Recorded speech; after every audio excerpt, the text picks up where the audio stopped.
Hey everyone! Today we're exploring another chilling and disturbing case. If you'd like to support the channel, don't forget to hit that subscribe button and stay engaged. It really means a lot.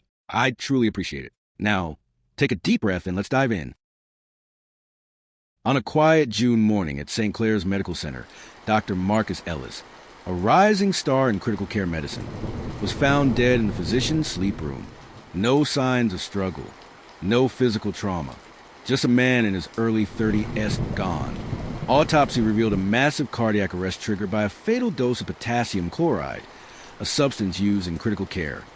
Tightly controlled and deadly in the wrong hands. Police ruled it homicide, and all evidence pointed toward Theresa Beckett, a senior ICU nurse with 10 years of spotless records, and a secret she couldn't keep hidden any longer. 6 months before Marcus died, Theresa and Marcus were in what she believed was love. It started innocently. Flirty night shifts, shared snacks, whispered jokes in Trauma Bay. Marcus was new, charismatic, and engaged, but that didn't stop him from seeking comfort in Theresa's arms during long night shifts. To Marcus, it was a secret fling. To Theresa, it was a beginning of forever. She confided in co-workers, spoke of wedding plans, talked about moving in. There was just one problem. Marcus was engaged to Leah Monroe, a hospital administrator who had no idea what was happening beneath her own roof. When Marcus tried to cut things off, Theresa didn't cry.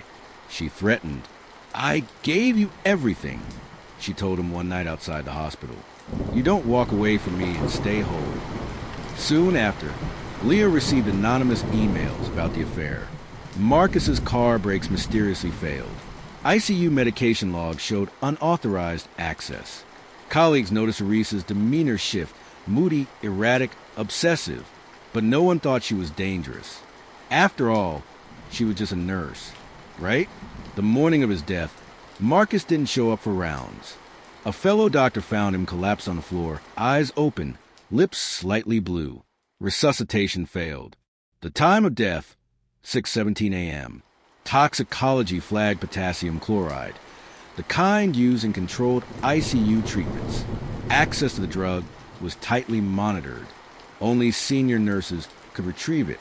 Records showed only one person accessed the drug that night, Theresa Beckett. She claimed it was for a patient discharged 2 days earlier. When detectives searched Theresa's apartment, they uncovered a spiral-bound journal filled with page after page of unfiltered obsession.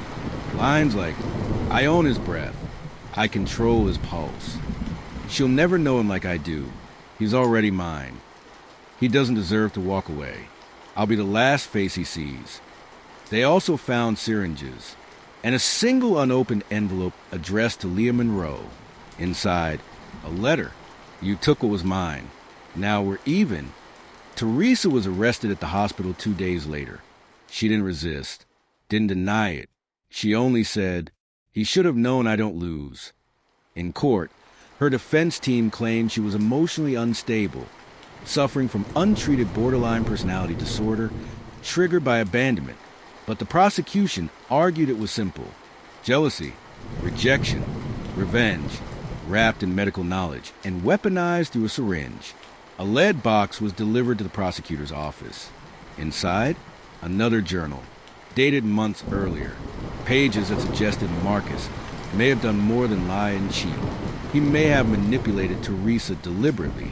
He may have used her. He may not have been the only one. Because Theresa wasn't the only one writing a journal. And Marcus? He had secrets of his own.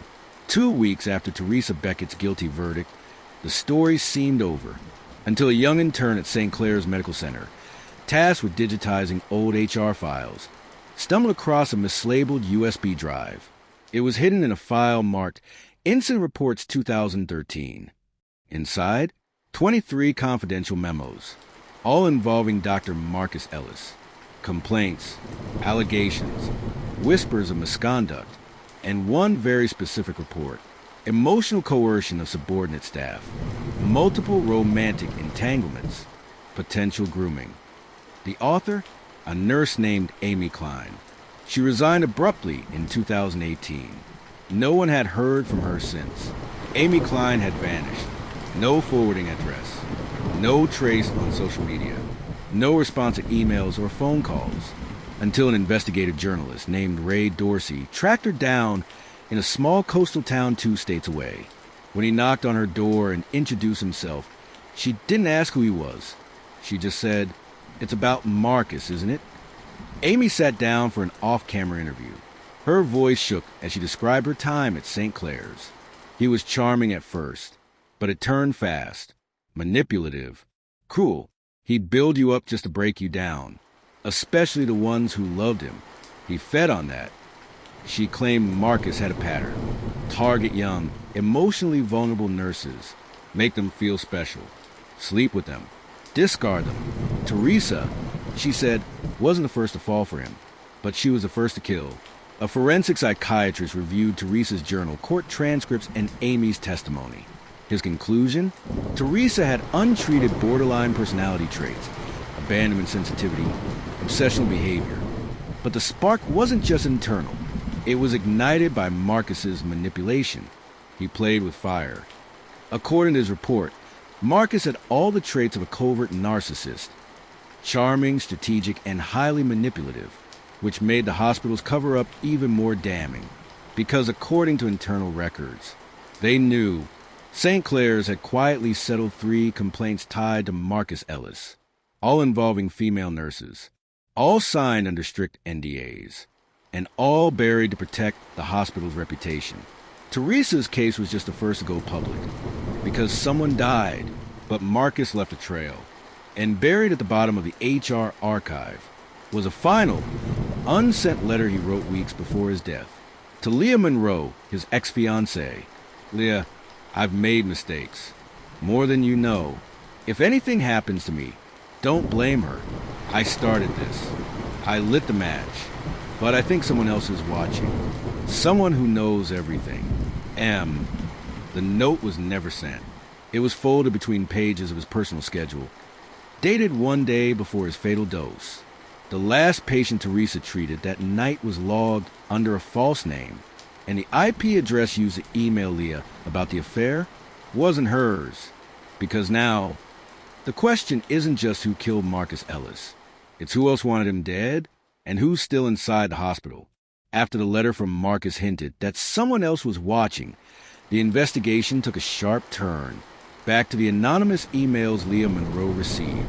The emails that exposed the affair between Marcus and Theresa in stunning detail. Dates, times, room numbers, even medical logins. Initially, authorities assumed they were sent by Theresa until a digital forensic specialist made a chilling discovery. The IP address linked to the emails wasn't from Theresa's home. It wasn't even from her device. It came from inside the hospital itself. The radiology wing. On a night Theresa wasn't on shift. Enter Vanessa Ortiz. She was new.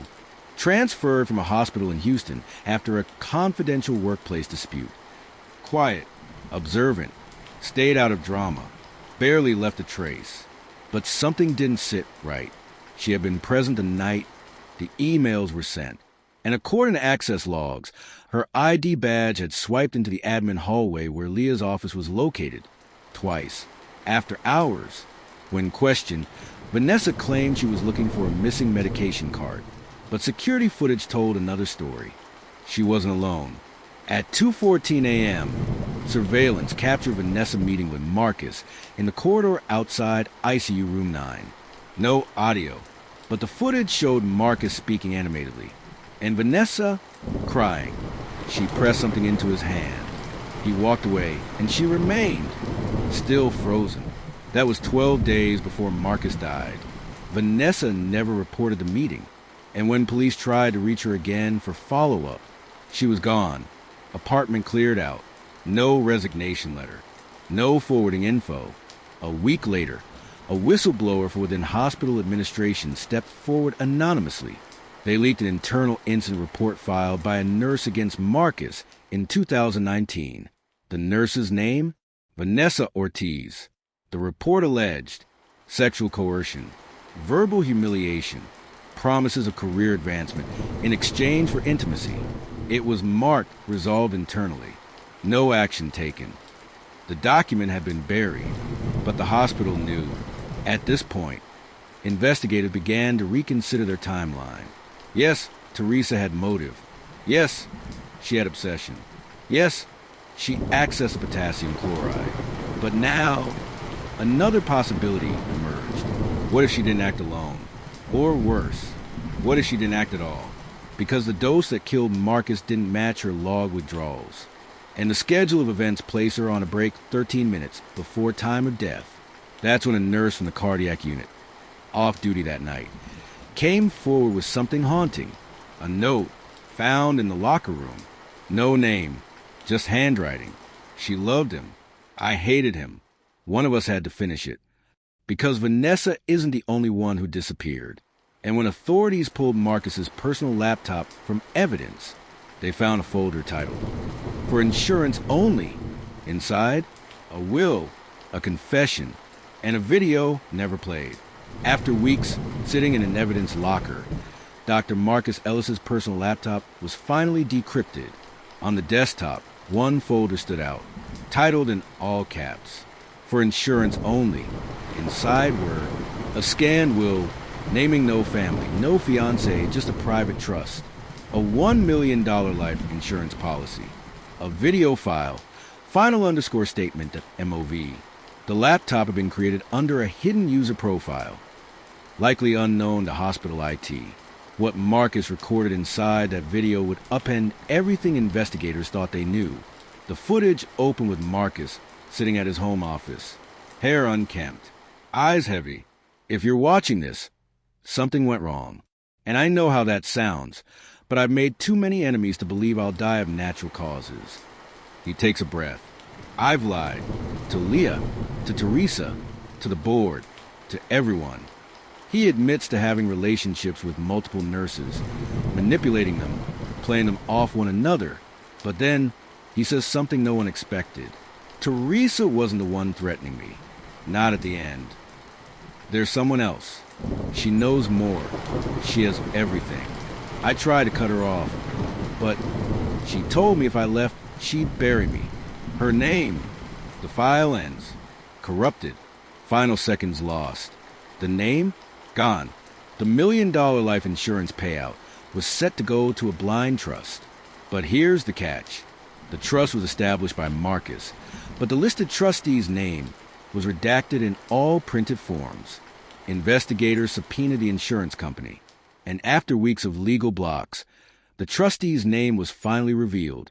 Vanessa Ortiz, the same nurse who had disappeared, the same nurse who had filed a complaint and then stayed close, the same woman Marcus had warned about.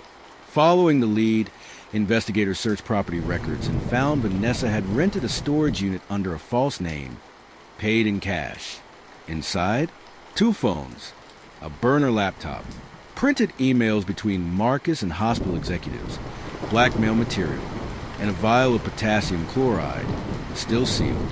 Next to the vial, taped to the bottom of the container, was a sticky note, written in block letters.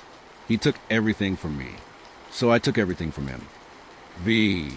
But here's where things took a sinister turn. On one of the phones recovered, a message thread was found. Vanessa, Theresa, he's lied to you too. We both gave him everything.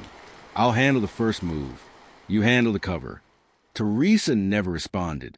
But the fact that she didn't deny it in court, never claimed innocence, never pointed fingers, suddenly made sense. It was guilt, not of action, but of silence. Because the final piece is still missing. Theresa's journal ended abruptly. Marcus's video cut off. Vanessa disappeared without taking the payout. But one more person knew everything. A hospital chaplain. Trusted, quiet, always in the background. And he left behind a sealed envelope marked, "If Marcus dies." The chaplain of St. Clair's Medical Center, Father Daniel Rhodes, was not the kind of man anyone suspected of being involved. A former military medic turned hospital spiritual counselor. He had served for 15 years without a single blemish. But when he died unexpectedly of a stroke, just a month after Marcus's murder, a sealed envelope was found in his office safe. It was addressed simply, "To police, open only if Dr. Marcus Ellis dies under suspicious circumstances." Inside was a single handwritten letter and a USB drive. The letter read, "I've counseled them all, Marcus, Theresa, Vanessa, and one more you haven't uncovered. They sat in this office crying, blaming, praying. But this wasn't about love or rejection. It was about control. Marcus played God, and they made a pact to stop him. It ended with chilling words. There are 4 corners to the story. You've only seen 3. The USB contained a secret recording from a hospital staff room. The audio was grainy. The video was angled low. But what it showed was unmistakable. Theresa Beckett, Vanessa Ortiz, and a 3rd woman. The woman was identified later as Dr. Avery Sloan, a fellow ICU physician. Quiet, respected, often overlooked. In the video, Vanessa, "We agree, no more victims." He doesn't stop. He just moves on to the next. Theresa, "He'll ruin us. He's already ruined me." Avery, "Then we end it. One of us handles it. The others stay silent. We never speak of it again." Vanessa nodding. "For every woman he broke. 3 women, 1 agreement. A plan to kill Marcus Ellis and protect each other." Avery Sloan had continued working at the hospital. She had never been questioned, never mentioned in any complaint. She was invisible to the system because she knew how to stay clean. But digital evidence from Theresa's phone revealed a voice memo, unsent, recorded just hours before her arrest. Avery said it had to be Vanessa, said it was her turn, said we'd done enough. I didn't know she'd actually go through with it, but I didn't stop her. None of US did. Vanessa fled. Theresa went to prison. But Avery Sloan, she stayed, and she's still there. Theresa Beckett is serving life without parole. Her journal is now sealed under court order. Vanessa Ortiz remains missing. The FBI considers her a fugitive. Father Daniel Rhodes passed away. His letter was never meant to be found so soon.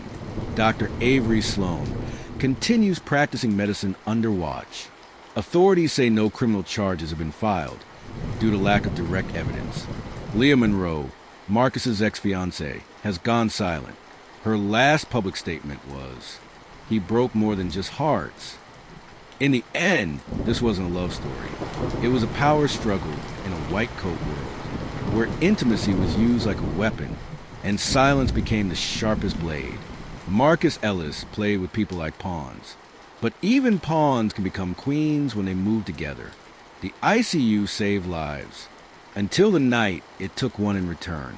But before you leave, ask yourself this. What if Avery wasn't the last one? What if someone else is still watching? What are your thoughts on this case? Share your thoughts in the comments below. And don't forget to subscribe to the channel to stay updated with more stories, where each case isn't just about crime, but also offers a lesson for life.